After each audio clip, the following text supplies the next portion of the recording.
may have seen him on The Late Late, and David Gray's album White Ladder is still the biggest selling album of all time in Ireland. We caught up with him over in Radio 1, where he was meeting Miriam O'Callaghan for Sunday with Miriam, and he was in flying form, and he still thinks Ireland is the country that made him. Well, it's true. It was the Irish that first heard me and sort of let me sing. So this is where it all got started. Originally down to just a few people bringing me over to do some shows, Whelan's and a show in Cork. And I hit it off with the audience. Well, there was an audience, which was a major advantage at that point in my career. That's what impressed me. People came to the shows. So I kept coming back, and then it sort of built in a word of mouth way, and then White Ladder happened, and obviously it went sort of stratospheric.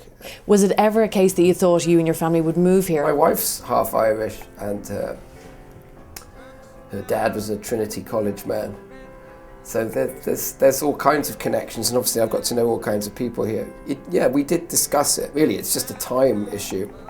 You know, when I had more time to give this country, I was travelling all over the place playing shows.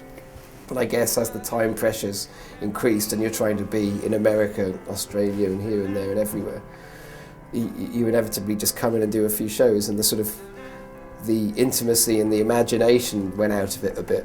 You've taken a couple of breaks, which was clever because you worked really hard for quite a few number of years. Well, I think I came out of not just an album cycle with Draw the Line and Foundling. I think I came out of a bigger cycle of stuff.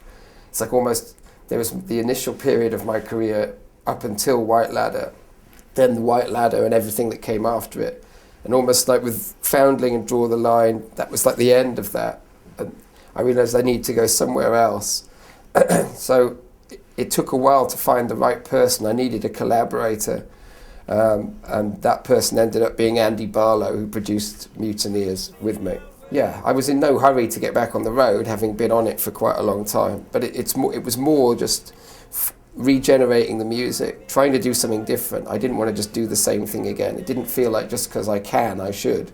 Used to say how it goes, all I know is I'm back in the world again.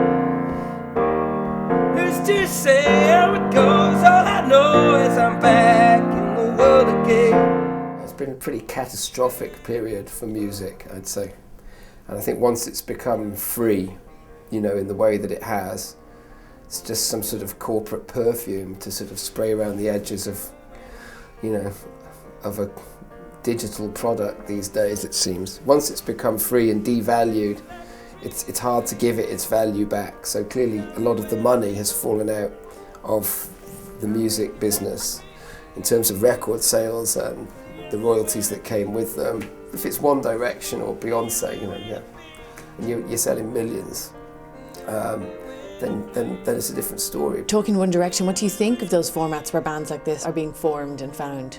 I'd rather shoot myself in the head than watch the whole spectacle unfold for the umpteenth time.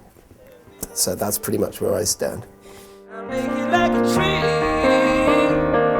It's the only way to be. The only way to be. The only way to be. You've a busy couple of months coming up, and thankfully we're going to get to see more of you here. I'm going to get my official information sheet out. 28th of June, I'm in Westport, that should be good. 5th of July, watch out for me in Waterford at the Day Tripper, and then I'm going to be grooving in Bray on the 6th of July. Let's keep it real. And Mutineers? Mutineers, yeah. Mutineers comes out, I believe, 30th of June. So yeah, I'm very proud of this new record.